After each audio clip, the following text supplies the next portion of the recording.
যেখানে ইসলামী আন্দোলনের দাওয়াত পেয়েছি, যখন এখান থেকে দাড়িপাল্লা শব্দটা চলে গিয়েছে, আমি সত্যিকার অর্থেই অজহর দ্বারায় অনেকক্ষণ কাঁদছি। আমি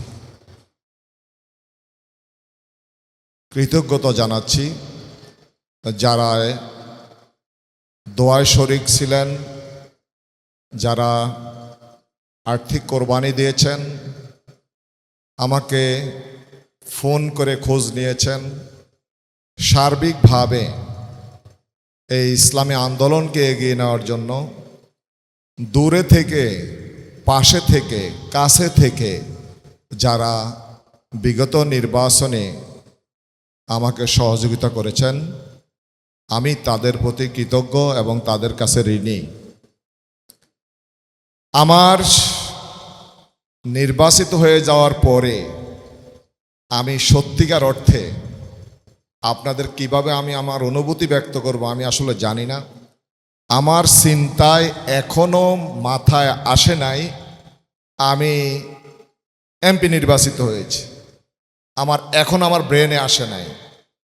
আমি সবচেয়ে কষ্ট পেয়েছি আমার যেখানে ইসলামী আন্দোলনের দাওয়াত পেয়েছি, যখন এখান থেকে দাড়িপাল্লা শব্দটা চলে গিয়েছে, আমি সত্যিকার অর্থেই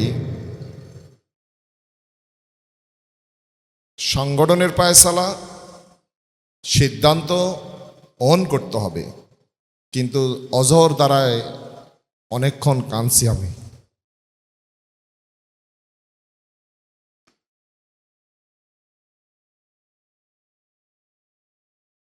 আবেগ এবং বাস্তবতার সম্মিলনে নিজেকে সংবরণ করেছি, কিন্তু বাস্তবিক অর্থে আবুল হোসেন ভাই যদি এখানে থাকতেন, আমার দৃঢ় বিশ্বাস, অভিজ্ঞতা এবং আমি যেটুকু এখানে জেনেছি এবং কেন্দ্রের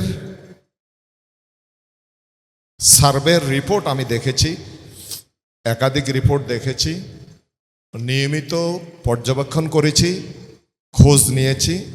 এখানে আমার বিশ্বাস আজকের যে রেজাল্ট, দাড়িপাল্লা থাকলে তার বিপরীত রেজাল্ট হতো। এখানে আমরা জনতার এমপি হিসেবে বাংলাদেশ জামায়াত ইসলামীর মনোনীত, আমরা যাকে নিয়ে কাজ করেছি এখানে, আমরা মনে করি আজকের যেই কাজ, যেই স্বপ্ন, এই স্বপ্ন বাস্তবায়নে আমি মনে করি আপনারা আমরা যদি কাজ করতে পারি, আমরা মনে করি পথ চলার ক্ষেত্রে আজকের যেই অবস্থান তৈরি হয়েছে শাহরাস্তি হাজীগঞ্জে, আমরা মনে করি এটা আমাদের জন্য আগামীতে বড় পাওনা হিসাবে ইনশাল্লাহ আবির্ভূত হবে।